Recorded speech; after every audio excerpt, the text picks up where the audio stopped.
গত ২-৩ দিন মিডিয়া ফাড়ার যেই উত্তেজনা, তাতে আমরা হয়তো ধারণা করেছি ভারত পাকিস্তানকে আক্রমণ করে ফেলবে যেকোনো মুহূর্তে। ভারত কি পাকিস্তানকে আক্রমণ করবে? আপনার কি মনে হয়?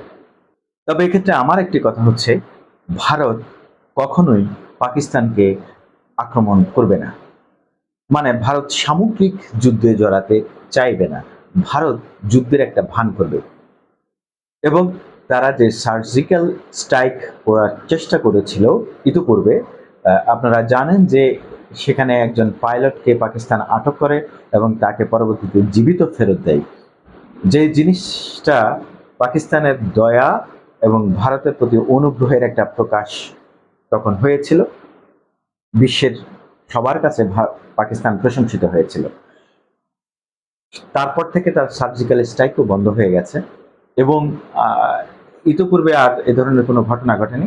গত দুদিন ভারতীয় মিডিয়া দাবি করছিল যে পাকিস্তানের সেনাবাহিনী তাদের বিভিন্ন তল্লাশি চৌকিতে গুলি করছে, কিন্তু তারা পাল্টা জবাব দিচ্ছে, তারা কোনো আক্রমণ করেনি। এবং আজকের একটি উল্লেখযোগ্য খবর হচ্ছে, ভারত মহড়া চালাতে গিয়ে নিজ দেশেই বিমান থেকে টার্গেট করে এবং নিজ দেশে আক্রমণ করে।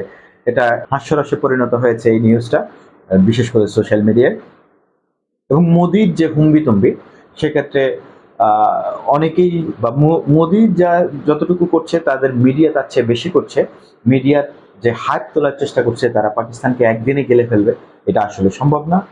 ভারতের এখন ১০০ বার চিন্তা করবে, কারণ চিকেন নেকের খুব কাছাকাছি চীন এবং তার মিত্র যারা ছিল বাংলাদেশ, তা এখন শত্রুতে পরিণত হয়েছে। সুতরাং ভারত এত সহজে যুদ্ধে জড়াবে না, এটা মনে রাখতে পারেন। আমার ধারণা এবং বিশ্বাস অন্তত তাই।